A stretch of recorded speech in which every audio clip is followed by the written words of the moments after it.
Assalamualaikum Bu Kadis. Perkenalkan, kami dari tim Reporter Cilik SD Muhammadiyah Manyar. Saya Fatia dari kelas 6. Ini partner Saya Askarina dari kelas 5.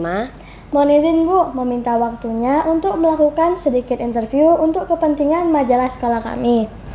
Terima kasih Bu Kadis sudah diberikan kesempatannya untuk bisa bertemu dan belajar terkait berbagai hal yang berhubungan dengan Dinas Lingkungan Hidup. Sedikit mengenal lebih jauh tentang Ibu Kadis Lingkungan Hidup Kabupaten Gresik, Ibu Sri Subaidah. Bisa dong Bu, diceritakan sedikit riwayat hidupnya. Ya, terima kasih Mbak Fatia dari Reporter Cilik SD Muhammadiyah Manyar ya. Ya, atas waktunya. Jadi Ibu pertama kali SD-nya dulu adalah SD di Gresik, SD Sido Kumpul 3, kemudian Ibu di SMP-nya juga SMP 1 Gresik, SMA-nya juga SMA 1 Gresik, kuliahnya baru Ibu harus kuliah ke Surabaya di ITS Universitas Teknologi 10 November. Kemudian S2-nya juga lari ke ITS juga, yaitu di teknik sipil, kalau S1-nya di teknik kimia. Gitu ya. Satu hal saja Bu Kadis, hal apa yang paling Ibu ingat ketika masih pada masa sekolah? Masih masa sekolah yang paling saya ingat adalah gimana waktu itu ada guru saya yang mengajarkan gimana kita itu harus berbuat baik dan bermanfaat bagi orang lain. Jadi itu yang sangat Ibu tancap sampai sekarang begitu. Berbicara Bu, terkait isu-isu terbaru dalam hal lingkungan, kami begitu tertarik untuk membahas tentang keluarga sadar iklim dan lingkungan. Menurut Bu Kadis, apa sih yang dimaksud dengan keluarga sadar iklim dan lingkungan? Ya, jadi gini, kalau kita lihat ya, bahwa di dalam Al-Quran itu ada bahwa manusia adalah sebagai khalifah di atas muka bumi. Kalau kita lihat bahwa kehidupan kita harus berkibat sama Al-Quran dan hadis. Kalau kita lihat seperti itu, maka kita sebagai keluarga kecil di rumah tangga harusnya sadar gimana kita itu harus menjaga tentang lingkungan. Seperti apa kita menjaga lingkungan? Dari hal yang kecil aja. Gimana kita sudah mengurangi penggunaan dari plastik, karena plastik ini bisa menyebabkan sampah yang susah diurai sampai 20 tahun lebih. Plastik ini juga akan menjadi mikroplastik yang berdampak kepada tubuh, menjadi penyebab salah satu dari kanker begitu. Seperti apa ya? Seperti kita lihat bahwa di rumah itu kalau bisa sudah tidak menggunakan plastik sekali pakai. Kalau kita belanja, kita bawa tote bag. Kemudian kalau minum, kalau bisa kita bawa tumbler. Terus kalau misal masak, seperti sekarang musim ya, gojek begitu. Akhirnya muncullah sampah-sampah. Gimana kalau kita itu biar higienis, kita bisa masak sendiri. Itu adalah pola keluarga yang sadar terhadap iklim. Dimana di rumah juga sampah organik kita olah. Paling enggak itu kita cacah, kita taruh di biopori. Di depannya rumah Ibu itu ada biopori. Di situ nanti kalau sudah busuk kita bisa digunakan untuk kompos. Kompos ini untuk tanaman. Tanaman apa? Tanaman yang bisa produktif, seperti ada cabai, ada sayur, seperti itu. Oh, seperti itu ya Bu. Sudah berapa persen kah Bu keluarga seperti itu ada di Kabupaten Gresik? Yang sadar terhadap iklim, kalau kita bisa lihat itu ada namanya Proklim. Proklim ini suatu program kampung iklim, di mana dari air hujan itu bisa ditampung, dia nggak langsung dibuang, karena dia tahu bahwa air ini adalah berkah dari Allah yang diberikan sama kita. Gimana pemanfaatnya? Termasuk sinar matahari, itu ada panel-panel surya yang digunakan ulang. Kemudian dari sampah dia olah biar tidak bikin masalah, jadi pupuk, kemudian juga menanam, menghasilkan oksigen, dan disitulah ada sirkuler ekonomi. Di Kabupaten Gresik dari tahun 1900 2019 sampai 2025 itu ada sekitar 55 kampung yang sudah siap dengan posisi sadar terhadap iklim, dan itu ada lombanya loh di Kementerian Lingkungan Hidup, bahwa setiap kampung itu akan mendapatkan sebagai proklim nasional ataupun tingkatnya adalah tingkat mandiri, ada yang tingkatnya itu lebih tinggi lagi sehingga dia harus meng-hire 10 kampung lagi untuk dilombakan lagi, seperti itu. Sejauh ini, usaha-usaha apa saja yang sudah dilakukan oleh Dinas Lingkungan Hidup Kabupaten Gresik untuk mewujudkan keluarga sadar iklim dan lingkungan? Ya, jadi di Kabupaten Gresik itu kami pertama kali harusnya setiap program itu ada regulasi yang menaunginya. Jadi dari proklim ini memang program kampung iklim ini cikal bakalnya dari Kementerian Lingkungan Hidup. Jadi dari kementerian ada aturan yang harus kita melakukan edukasi kepada masyarakat. Akhirnya kita buatlah suatu edaran ataupun SE Bupati yang mewajibkan kampung-kampung itu untuk melakukan. Pertama memang suatu aturan itu harus kita paksa dulu, kemudian baru bisa dilaksanakan. Setelah ada aturan, kemudian ada yang mau bertindak, kita meng-hire. Kita tidak bisa membentuk suatu kampung iklim itu hanya kampung itu sendiri, tetapi kita harus berkolaborasi dengan pentahelik. Pentahelik seperti apa? Di sini ada swasta, ada masyarakat, ada Dinas Lingkungan Hidup. Tujuan masing-masing dari mereka, Dinas Lingkungan Hidup memberikan edukasi gimana caranya membuat dari kampung iklim itu sendiri. Kemudian tugasnya daripada masyarakat ini sebagai pelaksana daripada kampung iklim sesuai dengan arahan yang diberikan oleh Dinas Lingkungan Hidup. Kemudian untuk yang mahasiswa ataupun swasta ini memberikan edukasi tambahan terkait gimana kampung ini punya ikon sehingga bisa menampilkan bahwa kampung ini seperti kampung Markisa, ada kampung Siba, yang itu adalah tonjolan-tonjolan kreativitas mereka dari pengendalian iklim sehingga menghasilkan sesuatu. Begitu. Hal-hal apa saja yang bisa dilakukan kami sebagai siswa sekolah untuk mendukung terwujudnya keluarga sadar iklim dan lingkungan? Iya, justru dari generasi-generasi muda seperti dari sekolah-sekolah ini adalah hal yang sangat fresh ya. Jadi mudah sekali untuk mempelajari sesuatu yang berhubungan dengan lingkungan. Makanya di pemerintahan ini ada suatu program namanya Adiwiyata, dan di Kabupaten Gresik ini sudah ada sekitar 330 sekolah yang sudah Adiwiyata. Apa sih sekolah Adiwiyata? Sekolah yang menerapkan pola hidup sesuai dengan yang ramah lingkungan dan dia melaksanakannya, begitu. Pesan-pesan apa yang bisa disampaikan oleh Bu Kadis kepada seluruh keluarga di Kabupaten Gresik untuk bisa mewujudkan keluarga sadar iklim dan lingkungan? Ya, mungkin yang saya sampaikan untuk pesan-pesannya, yang pertama, lingkungan ini adalah milik kita semua. Kalau semisal kita tidak berbuat hari ini, mau kapan lagi? Tunggu bumi ini akan hancur. Makanya dari diri kita sendiri, termasuk dari adik-adik yang cantik-cantik di sebelah saya ini, harusnya menjadi pioner-pioner untuk menggerakkan bumi ini untuk tetap lestari. Kemudian yang kedua, setelah kita melakukan itu, paling tidak kita harus melakukan edukasi. Jadi istilahnya kita berusaha untuk bermanfaat bagi orang lain. Gimana caranya? Kita memberikan contoh dari perbuatan kita untuk ditularkan kepada yang lain.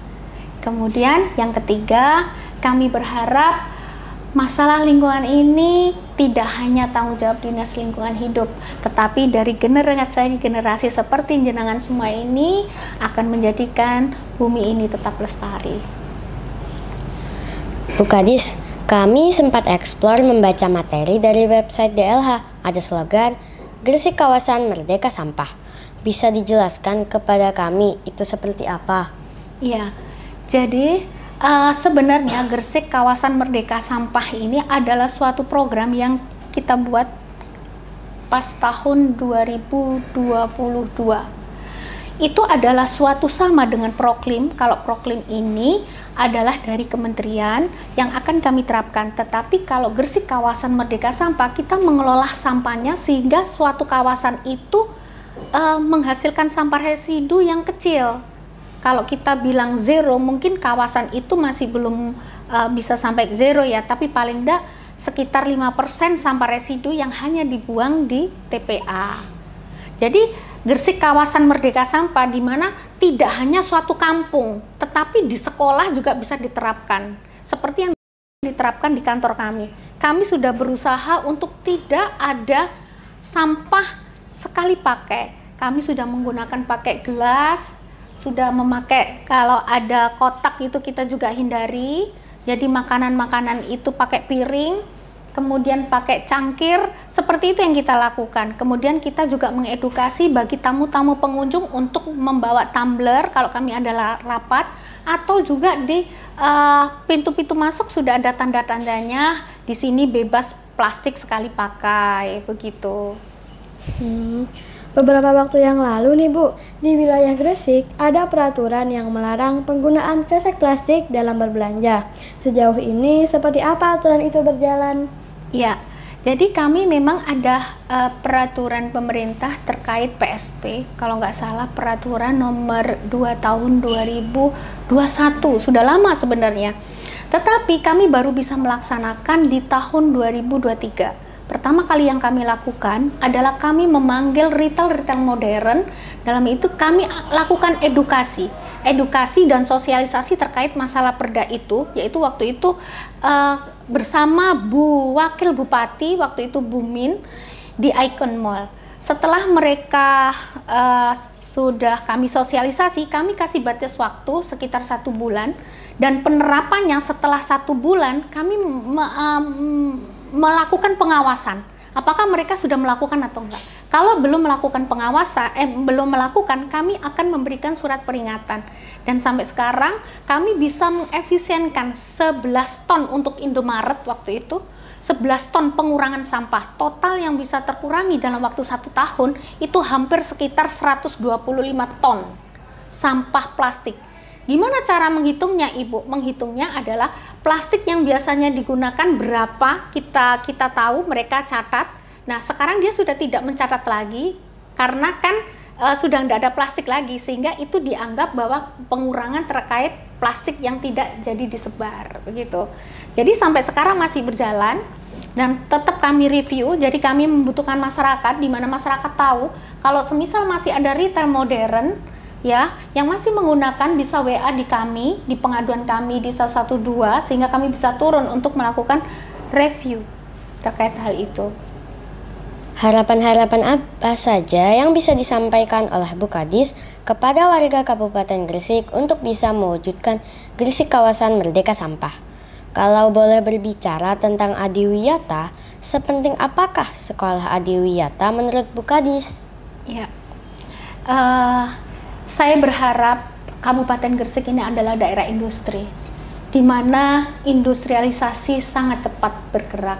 Kalau semisal kita tidak mengurangi dari sampah ini mengakibatkan gas metan, di mana gas metan ini berefek terhadap gas rumah kaca. Dari polusi industri ditambah gas efek rumah kaca, Gresik akan semakin panas. Makanya kami berharap dari warga Gresik, marilah kita bijak dalam pengelola sampah, membuang sampah pada tempatnya, mengurangi sampah, dan melakukan pembatasan penggunaan dengan mengurangi plastik sekali pakai. Dan sepenting apakah Adiwiyata? Adiwiyata ini sangat penting. Kami bertumbuh dengan generasi-generasi yang akan datang, dengan mengedukasi kepada generasi-generasi muda.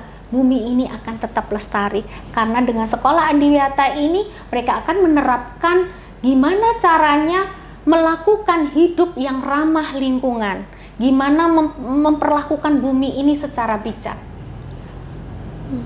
Bagaimana perkembangan sekolah Adiwiyata di Kabupaten Gresik saat ini? Dan kiat-kiat apa sajakah yang perlu disiapkan jika sekolah kami ingin menjadi salah satu sekolah adiwiyata kabupaten, provinsi, bahkan nasional? Jika boleh disebutkan sekolah mana sajakah yang bisa dijadikan percontohan sekolah adiwiyata saat ini? Ya, kalau berkeinginan untuk menjadi sekolah adiwiyata itu sangat-sangat mudah. Tetapi memang segala sesuatu balik kepada kitanya maupun kepada manajemen dari sekolah. Kenapa? Keinginan itu berasal dari niat, seperti yang dinyatakan di dalam Al-Quran. Segala sesuatu yang kamu lakukan berdasarkan niat. Seperti apa, Bu?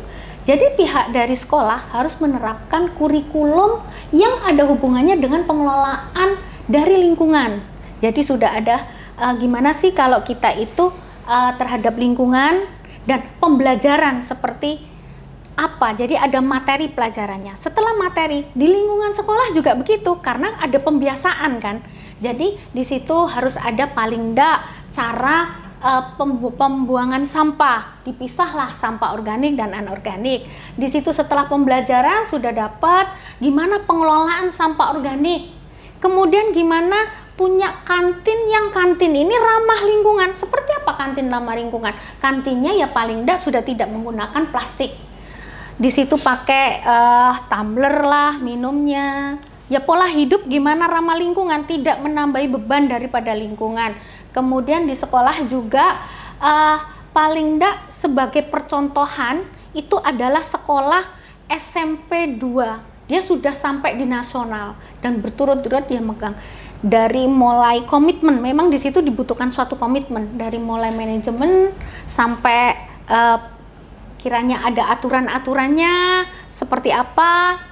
Jadi teman-teman ini semisal kalau saya lihat di SMP itu di depan kelasnya itu ada tumbuh-tumbuhan. Fungsinya tumbuh-tumbuhan ini selain menyerap oksigen ya, karbon dioksida juga menghasilkan oksigen, dianya juga membuat kita ini tenang begitu. Siapa yang bertanggung jawab? Murid-murid. Jadi sebelum masuk itu ada jadwal piket untuk masuk yang dia bawa sendiri, yang dia tanam sendiri, yang dipelihara sendiri. Itu adalah yang mengajari cara hidup ramah lingkungan begitu.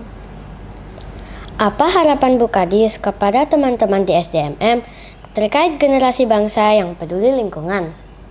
Harapannya mungkin dari SDMM, Ibu berharap bisa menjadi sekolah adiwiyata, karena sebagai SD Muhammadiyah yang mempunyai visi dan misi untuk penyelamat bumi ini, kami berharap bantulah bumi ini untuk lebih lestari.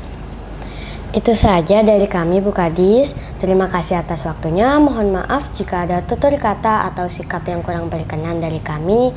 Kami pamit undur diri. Wassalamualaikum warahmatullahi wabarakatuh. Waalaikumsalam warahmatullahi wabarakatuh.